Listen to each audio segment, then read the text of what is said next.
Түнде намазға тұр. Өзіңіз елестетіп көріңіз, түнгі уақытта ұйқыдан ояндыңыз. Түнде не іздеп тұр бұл адам? Түнде не іздеуі мүмкін? Адамдар көріп тұрған жоқ, алғыс хаттар жоқ, ордендар жоқ, біреулердің сөйлейтіні жоқ, күллісі ұйықтап жатыр. Сен не іздеп тұрсың түн ішінде? Не іздеуі мүмкін адам? Алладан басқа, ақыреттен басқа не іздеуі мүмкін? Қара Алла Тағала қалай біледі? Ол біледі сені мен менің нәпсімді, түкке татымайтын нәпсіні, сатқын нәпсіні, Алланы ұмыта салуға бейім нәпсі. Ол нәпсі тұрғысы келмейді.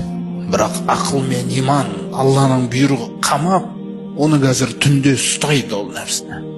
Міне, сен басқарасың оны. Жетеді оның сені басқарғаны. Жетеді оның сені басқарып тиктокта ұстағаны, тағы басқа тақырыптарда ұстағаны, өсекте, тағы басқа нәрселерде ұстағаны. Күні бойы адамдардың көздеріне көріндің. Біреуге бір хадис көрінген шығарсың, біреумен бір пікір таласып көрінген шығарсың, біреумен тағы бір әңгіме, дүнияуи бір әңгімелерін айтып көрінген шығарсың. Осы нәрсе дейді оның бәрі. Түнде кездесейік дейді Алла Тағала.